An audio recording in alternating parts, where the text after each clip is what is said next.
आपको, short trick for type of hybridization. अच्छा, चल रही हैं। मतलब किस तरह आप मालूम करेंगे कि जी किसी कंपाउंड्स में फ़लाँ आइटम कौन सा हाइब्रिडाइज्ड है और वो कौन सा, तो उसके लिए एक छोटा सा ट्रिक है। वो रूल वही है, that is x plus E rule. इस रूल के मुताबिक अगर x प्लस ई की वैल्यू 2 आ गई, कितनी, तो क्या कहना, अगर x प्लस ई की वैल्यू 3 आ गई, अगर x प्लस ई की वैल्यू 4 आ गई, अगर x प्लस ई की वैल्यू 5 आ गई, DsP3, अगर x प्लस ई की वैल्यू 6 आ गई, D2sP3, और अगर x प्लस ई की वैल्यू 7 आ गई, D3sP3 एंड सो ऑन। ऐसे ही है। अब इसमें x क्या है, number of atom attach, number of, किसी एटम की हाइब्रिडाइजेशन फाइंड करनी है ना, तो उसके साथ देखो कितने एटम अटैच है, that is x, that is x। और E क्या है, that is lone pair electron. उसमें देखो लोन कितने हैं, वो आपका E है, दोनों जमा कर दें। अगर वैल्यू इनमें से कोई आ गई 2 3 4 5 6 7, तो फिर जो है E क्या है, that is lone pair electron. किसी भी एटम की हाइब्रिडाइजेशन फाइंड करनी है तो इसकी E फाइंड करें, E लोन है, और x उसके साथ एटम कितने अटैच है, जमा कर लें। अगर इनमें से कोई वैल्यू आ गई तो फिर वही हाइब्रिडाइजेशन होगा। लेकिन आप कहेंगे सर x का तो पता चल जाता है, चलो कितने एटम अटैच है, वो हम अंधे तो नहीं है, कंपाउंड में देखेंगे जी कितने एटम अटैच है उनके साथ, वो तो खैर है। सर E का कैसे पता चलेगा कि जी एटम में लोन कितने हैं, एटम में, ये आपको एक शॉर्ट ट्रिक बता दूं एटम में लोन का कि जी कितने लोन है। देखिए ये तो आपको पता चल जाता है ना कि जी एलिमेंट का ग्रुप क्या है, पीरियोडिक टेबल में एलिमेंट का ग्रुप क्या है।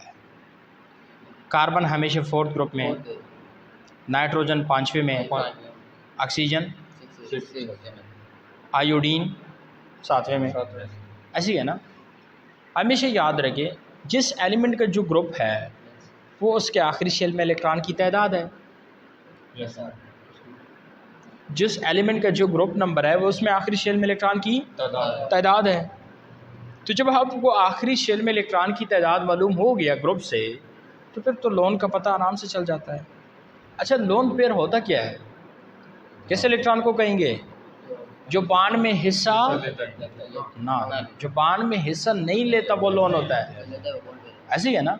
अच्छा आप मुझे बताएं, किसी ने आपसे पूछा सर IF7 में आयोडीन कौन सा हाइब्रिडाइज है, IF7 में आयोडीन कौन सा हाइब्रिडाइज, तो x प्लस ई रूल पे आ जाए।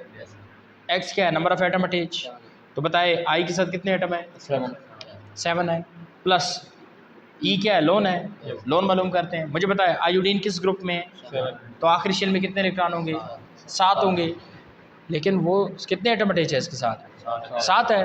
तो जब 7 इलेक्ट्रॉन है और 7 एटम है तो इसका मतलब है कि सातों के सातों बांड में हिस्सा ले रहा है। तो कितने इलेक्ट्रॉन ऐसे बच गए जो बांड में हिस्सा नहीं ले रहा, 0। सो 7 प्लस 0 7। तो जिसका x प्लस ई 7 हो वो कौन सा होता है, सो IF7 में I जो है वो हाइब्रिडाइज्ड है D3sp3। x प्लस ई कमाल कर रहा है, नहीं कर रहा है, कर रहा है। अब जिस एटम के भी आपको फाइंड करना हो आराम से आ जाता है। दुनिया में आपको कोई भी कंपाउंड कोई देगी जी बताओ इसमें फलां एटम कौन सा हाइब्रिडाइज्ड है, आप ऐसे कर देंगे, x मालूम करे, E मालूम करे, जमा कर ले। फिर आप कहेंगे सर CO2 में बताए कार्बन कौन सा हाइब्रिडाइज्ड है, चलो कितने एटम अटैच है बताओ, 2।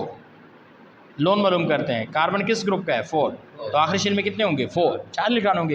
एटम कितने अटैच है, तो 4 में से कितने इलेक्ट्रॉन चले गए बांड हिस्से में, 2 नहीं चले गए, 4 के 4 चले गए। क्यों, क्योंकि एटम तो दो है, लेकिन एक एटम बॉन्ड कितने बनाता है?